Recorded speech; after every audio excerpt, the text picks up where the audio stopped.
And welcome back. This is your man Warrior, and this is another patron roster review. This is Islandzandi from Ryloth 157th. I know Islandzandi as Hyperman, but Islandzandi is wanting to know a lot of stuff. Obviously, he's having a hard time with Galactic War, and I've already suggested Resistance, so he's going to be working on Resistance. But he's feeling a bit like there's no focus, and he's really wanting to know what to focus on. He's asking about Arena, because he currently kind of runs a semi-First Order team. Loves First Order. Wants to know about ships. Kind of the next Zeta do. He's holding on to 2 Zetas, which is super crazy that he's got that kind of dedication. That's awesome. So he's holding on to those 2 Zetas, and then he wants to know kind of who to farm beside Resistance because he really wants some focus. So he's been playing for a year, and he is kind of borderline, mostly free-to-play Dolphin. He spent a tiny bit of money in the game here and there. It's not a monthly investment at all. It's just, oh, there was a pack, I'll get it here or there.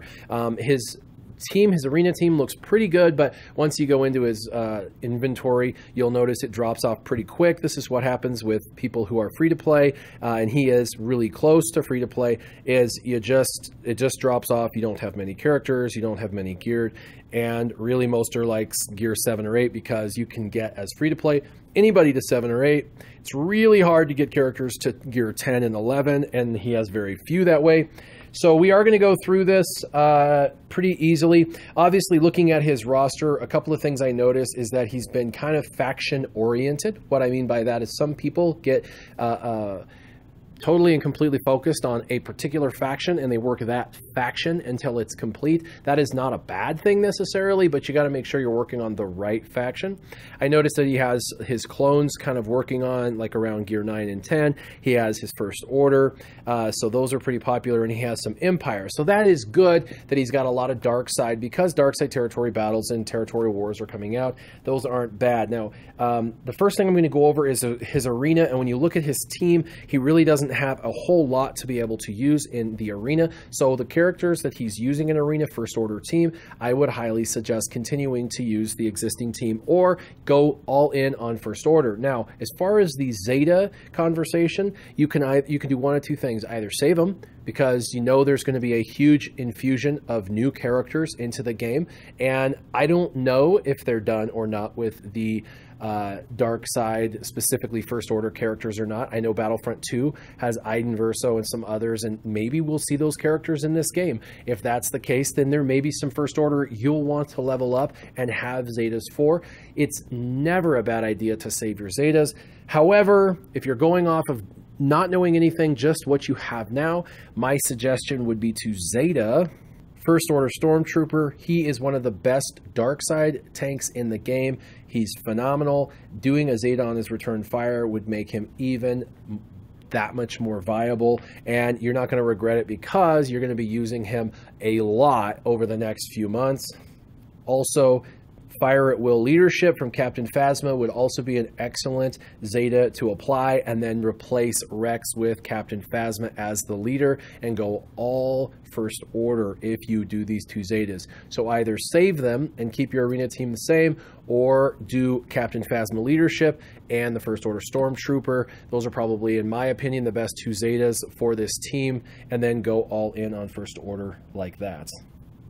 Now, there are a lot of characters that are in the game that you have unlocked, that you are blessed enough to have unlocked, and you have not really spent much time developing. These are overpowered characters that everybody, once they have their hands on, should be developing to the highest end. And so I'm going to give you a list of 6 characters I feel like you should definitely put into your favorites as 6 characters you should consistently work on until they're maxed. Let's go ahead and go through these 6 characters. Number 1 is Chirrut. Obviously, Chirrut and Baze are a great combination, are still crazy viable in arena. They're crazy viable in light side territory battles, PvE, PvE, PvP. They're just phenomenal characters all the way around. Your Chirrut needs a lot of love, so I would continue to gear Chirrut Imwe. Just like Chirrut, your Baze is a little bit higher, not gear 9, but gear 10. I would continue to develop him. You have him looking really good, but I would continue to slow farm him, keep him in your favorites, even though you're really only going to put a little bit of superficial gear here and there when you can, and mostly you're just trying to get his star level up. The next is Darth Nihilus. You've got him 5 stars, gear 8. I would continue to max out his attacks and abilities. You don't need a Zeta, but I would finish off with all the Omegas. I would continue to slow farm him to 7 stars off the node, and I would continue to gear him since you don't have him any higher than gear 8. Continue to work him up. He is one of the best dark side characters in the game. Gear 8, 5-star Captain Han Solo. Excellent character. I would say he is singly the best MVP for light side territory battles. If I had to pick one character that was the MVP, it would be Captain Han Solo with his days on basic. That's irresistible when it comes to the Empire, so I would finish him off. He is also a great character and completely arena viable, so you won't regret any investment you put into him. Han Solo, Gear 7, 5 stars. I would finish off his attacks and abilities. I would continue to do the gearing to get him up to gear 11 because Han Solo currently is the highest DPS character in the game. I think he may be surpassed by the Wampa potentially, so there's that, but Han Solo is still got a place on the light side as a phenomenal attacker. So I know you've only got him 5 stars, but just keep developing him because he is one of the best light side attackers in the game. R2-D2, you have 6 stars, gear 6, and his abilities at 3. I will tell you, at 6 stars, he is totally viable everywhere. And so get his attacks and abilities up, gear him up, and eventually when he comes back around, your Empire will be able to get him to 7 stars. So I know I've mentioned a bunch of light side, Captain Han Solo, Chirrut, Baze, regular Han Solo, OG Han, you know, R2-D2, and then 1, Dark Side Darth Nihilus, but those 6 characters are very overpowered characters and have their place in this game and will for a very long time. Those characters you have unlocked and you do not have them developed in the way that they should be developed, so I would highly recommend those. And since you're so dark side heavy, that is why I'm suggesting those 6 specifically.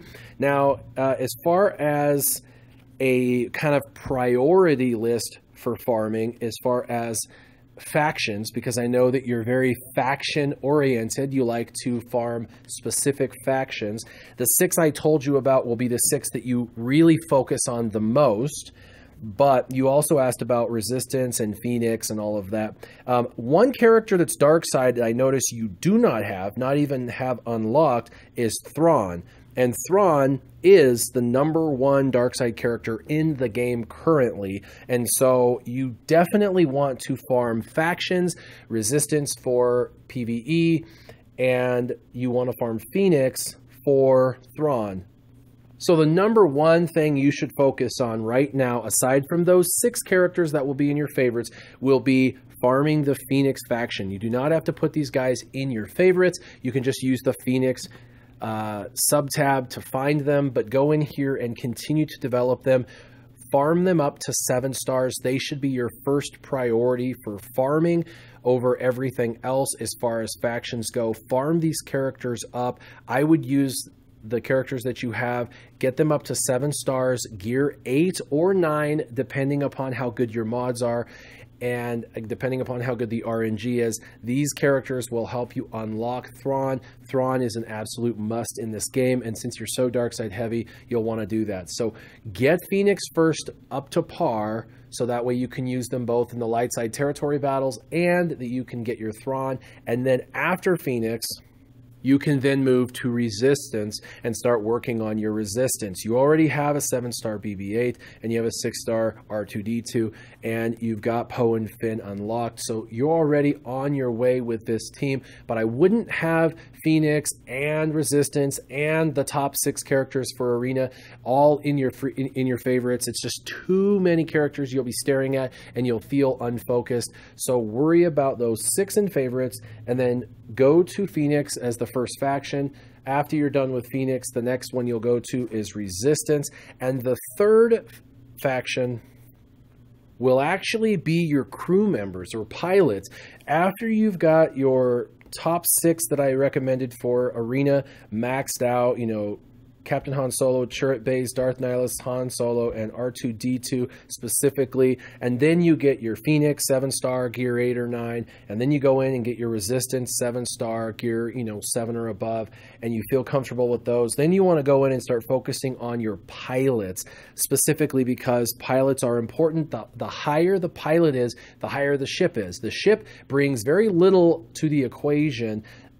Really, over 60% of all of the stats that a ship has come from their crew member. So you'll want to make sure that whatever crew you're building or whatever ships you're using, that the crew is maxed out as best as possible. So we wanted to talk about ships. That's the last thing we're going to go over, but I wanted to make sure you understood that these pilots were going to be important to focus on first. So you've got your side list, then Phoenix, then Resistance and pilots. So Phoenix, Resistance, and pilots. Let's go ahead and go through the ships. So currently I'm looking at your arena fleet, and it's not bad at all. You're using the Executrix. That's awesome for your main ship. You are using the TIE Advanced. You are using the Umbaran, so that's great. And you're using the First Order TIE Fighter, so that is good. You are using Rex and Kylo Ren's command shuttle in the starting lineup, and I would recommend those two compete for the last place slot in your backup.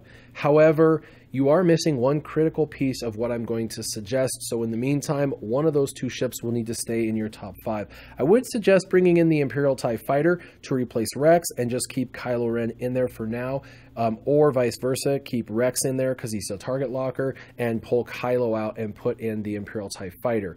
The next character that you'd want to replace one of those two with is going to be Biggs. And Biggs is the best tank in the game, especially for a target lock team, which is what you are creating. Unfortunately, when I came and I started looking for your Biggs, I noticed the ship, and this is absolutely crazy, he is like gear 4, 4-star gear 4, and he's a 1-star ship. So this is why you're not using him in your starting lineup. Biggs is the fastest farm you could possibly have in the game. He's tied with anybody out of Galactic War. It's the absolute fastest farm. You can get him ridiculously fast to 7-star. He's relatively easy to gear 9 and 10, comparatively to a lot of the newer characters that are in the game. And you can't level his ship up until you level him up, and he'll bring in 65% of the power that the ship will have. So I highly suggest this is your #1 project for ships, specifically this ship and specifically Biggs. He's going to go into your top 6, now becoming top 7 characters that you need to farm as your favorites that I mentioned earlier. This is going to be your 7th is Biggs. Definitely want to get his ship and get it up, and he'll be in your top 5. With that, your top 5 will consist of the Executrix, Biggs, the TIE Advanced, Umbaran Starfighter, First Order TIE Pilot, the Imperial TIE Fighter, and then in your backup, your first is going to be the Scimitar, your next will be Slave 1, and the last ship would be a TIE. You could either use Kylo Ren's command shuttle, or you could use Rex's ARC, his ARC-170. So really a choice on which one you want to use. I know that you like both your Rex and you like your Kylo's command shuttle, and again, until you get Biggs' ship up, you're going to have to probably use both of them, and that's okay. But you definitely want to put the Imperial TIE Fighter in that initial 5 and bump one of these into your backup. All right, Islandzandi, I hope this helps. I hope this gets you focused, that you know you got to first work on your Phoenix, get them up for Thrawn. Second, go into Resistance, get them up. The good news is Resistance only needs to be about gear 7 before they're really viable, but you need to get them 7-star. And then third, focus on those pilots. And then side list, make sure you're getting Captain Han Solo, Chirrut Baze, Darth Nihilus, OG Han, R2-D2, and now Biggs, all into your favorites, and work on their gear and farm their stars to get them all maxed out. All those characters will be viable for a very long time in the game. As always, if you have any questions, leave them in the comments down below. And if you have any comments for Islandzandi, leave them in the comments down below. Keep your gaming on. Warrior, out.